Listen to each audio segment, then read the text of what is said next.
Ok, bon, moi je ne dis pas plus, c'est déjà vachement bien. Vous allez entendre qu'est-ce qui se passe sur ce verre, un cœur qui frémit.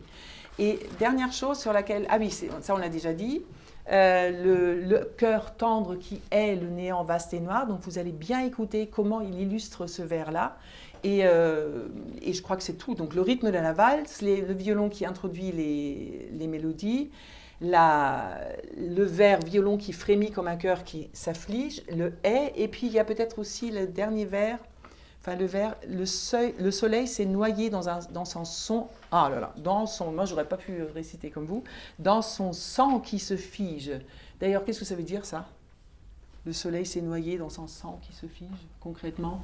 Peut-être que le sang il circule quand on est en vie, mais sauf que quand on meurt, il peut circuler. Oui, exactement, mais concrètement, juste qu'est-ce que vous avez comme image quand vous voyez le soleil qui se noie dans son sang? Que le soleil s'éteint. Oui, il s'éteint le soleil? Qu'est-ce qu'il fait le soleil? Il s'éteint? Il y a quelqu'un qui... Non, du coup, le pré-soleil, pour lever la nuit, il se couche, exactement, et Jeanne? Dans son sang qui se fiche, c'est peut-être par rapport au fait que quand on est en mer et que le soleil se couche, il y a le reflet de la couleur du soleil dans l'eau, et ça fait peut-être référence à la couleur. Exactement, hein, comme s'il se noyait, il imagine quand il voit les couleurs rouges du soleil, comme si c'était le sang du soleil, et qui se fiche, ça veut dire qu'il rejoint le néant, c'est-à-dire qu'il devient fixe et qu'il ne bouge plus, qu'il ne vit plus. Alors je crois qu'on peut peut-être jouer, et puis après, une fois qu'on aura joué, on va entendre ce que vous avez écouté, entendu, etc. et peut-être attirer votre attention encore une fois sur la fin. Il faut juste que je me transforme. Okay.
Merci.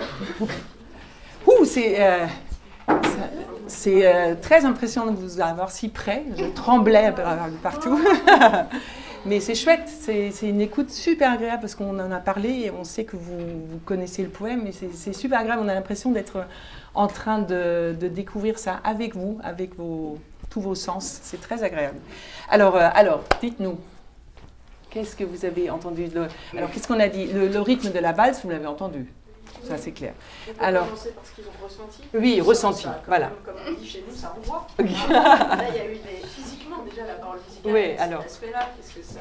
Oui, Diana. Moi, par exemple, quand il y avait des paroles qui semblaient tristes ou mélancoliques, on dirait que la musique, elle accompagnait cela. Par exemple, quand ça allait dans les graves, quand par exemple, vous disiez valse mélancolique, ça allait dans les graves et le piano, il faisait des notes graves pour qu'on ressente les paroles. Oui, exactement. Autre chose, oui. Dans la phrase « le violon frémit comme un cœur qu'on afflige », on a senti, je pense, un crescendo du violon. Et ce qui m'a vraiment fait frémir personnellement. C'est génial, exactement ça. Donc il a créé le frémissement, on dit Si on va être plus précis, pour donner un exemple musical, ce qu'il a écrit exactement, alors je vois qu'il y a des musiciens ici, peut-être que je ne saurais pas exactement le définir en termes d'harmonie, mais enfin c'est le nom qu'on lui donne. Il a écrit ce qu'on appelle un chromatisme, c'est-à-dire on va de demi-ton en demi-ton. Et c'est ça qui peut donner effectivement aussi ce sentiment, enfin c'est peut-être une forme d'illustration du frémissement. Hein,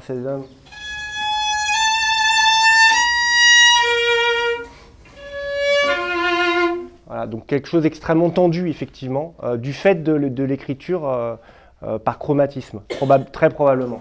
Puis le frémissement, on l'entend aussi dans le piano, qui reprend les chromatismes aussi, et puis c'est le seul endroit du morceau où j'ai ce qu'on appelle des doubles croches, c'est-à-dire c'est des notes qui se jouent beaucoup plus vite. Et donc dans ce frémissement, comme moi je ne fais qu'accompagner, je fais un petit tapis qui justement permet de frémir pour accompagner Alors, dans ce passage-là, il y a quelque chose qui est très important. On parlait de qu'est-ce que le musicien apporte en plus à la lecture du poème.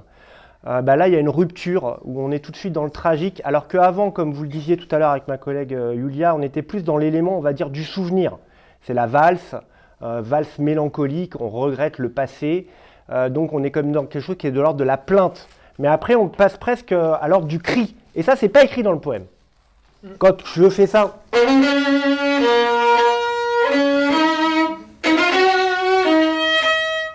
Là, on voit que le musicien est intervenu pour faire de la poésie, en fait, aussi. Pour nous dire, c'est ça la poésie du texte, mais moi, voilà comment j'interprète le texte et comment peut-être je vous suggère de le comprendre aussi.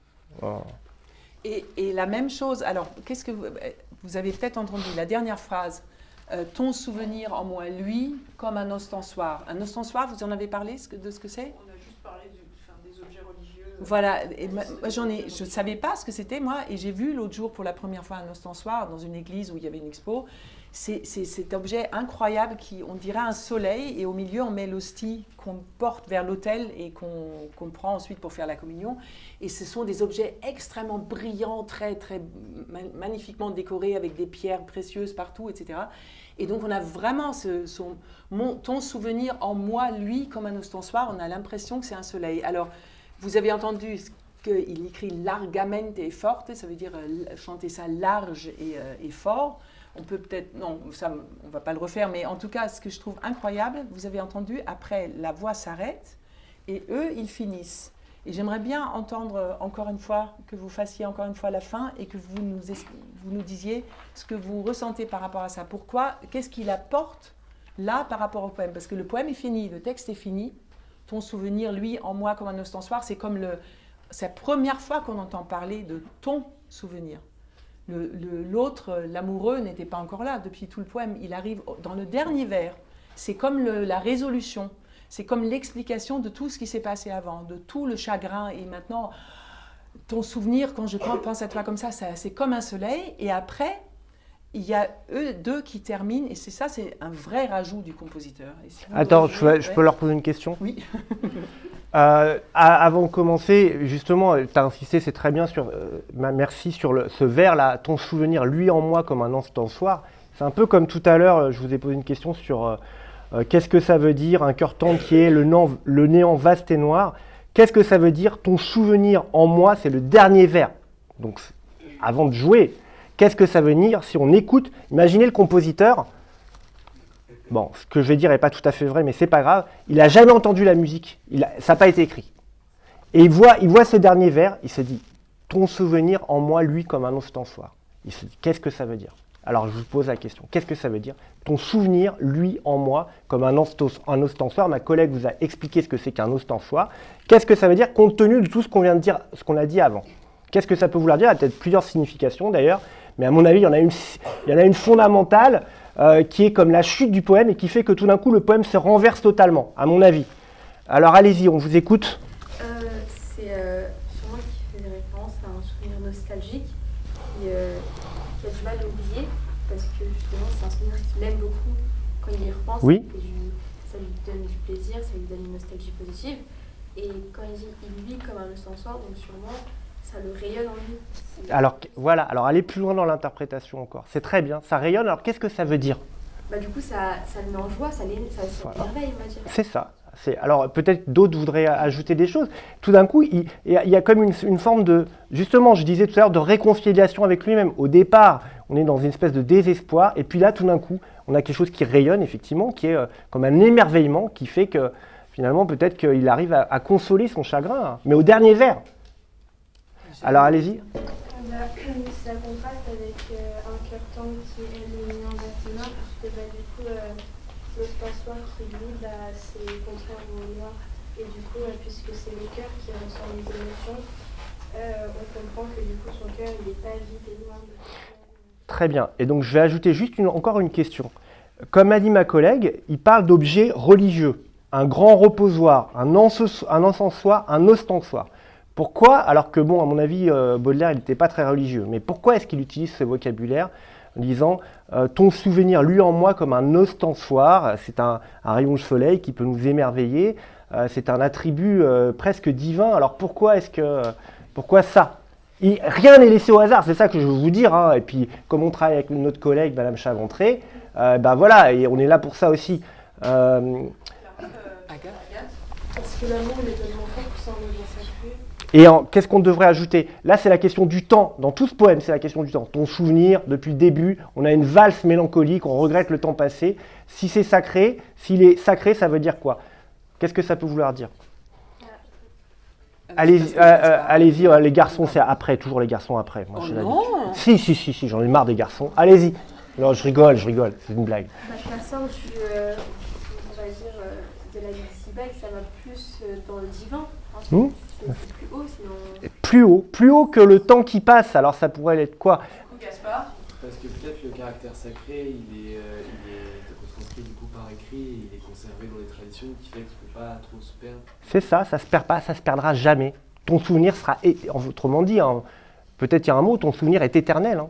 Et ce qu'on a vécu ensemble, c'est pour l'éternité, quoi. Même si j'ai commencé par pleurnicher, bon, bah, en fait, à la fin... Et voilà. maintenant, si vous jouez la fin, vous allez entendre, il y a une façon incroyable comment il met en musique l'éternité. Peut-être vous allez l'entendre. Enfin, Mais sûrement peut-être ça vous serait allez mieux qu'on le fasse avec toi, non? Ton souvenir. Si certains connaissent une charogne de Baudelaire aussi, le dernier vers voit exactement la même chose. Cette idée d'un amour, malgré la mort, au-delà de la mort, éternel. C'est l'éternité de mes amours décomposés. Donc même décomposés, c'est magnifique. Et donc c'est exactement le même. même dans la pourriture, il trouve de l'éternel. Voilà. Alors si on fait avec moi, il faudrait que vous preniez 2-3 mesures avant. Dis-nous. Ben, comme vous voulez, Mais- 3 mesures avant, c'est bien. C'est quoi? C'est où? Ouais. Donc, c'est juste le dernier vers et vous entendez le dernier vers, mais ensuite surtout la fin musicale. Je vais jouer juste tout seul parce que je suis hyper égocentrique. Non, c'est pas pour ça, c'est juste pour vous. Au début, on a la valse. Ça, on l'entend, vous l'avez entendu. Et à la fin, justement, c'est ce qu'on va jouer. Il reprend encore ce leitmotiv, cette mélodie. Voilà, mais de façon peut-être encore plus tragique. Mais vous allez voir que ça va, et ça se renverse. Très rapidement.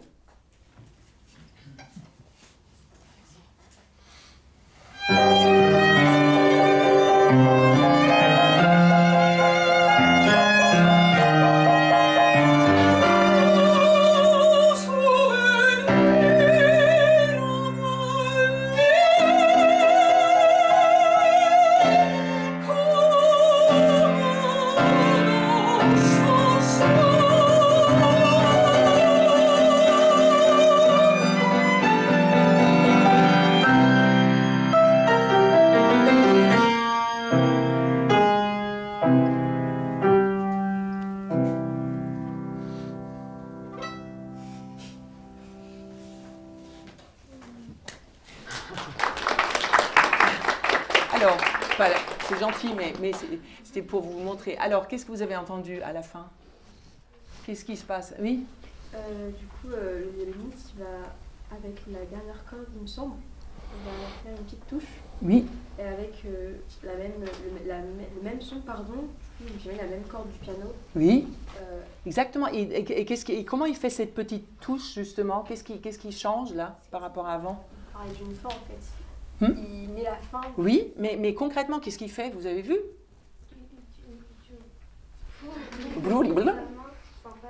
Exactement. Quelqu'un sait comment ça s'appelle? Il fait du pizzicato. Il fait du pizzicato. Il enlève son archet, il fait du pizzicato. C'est juste un accord qu'il... et est-ce que dans ce son du pizzicato, là, le dernier accord, qu'est-ce que ça vous a fait ressentir, ce dernier?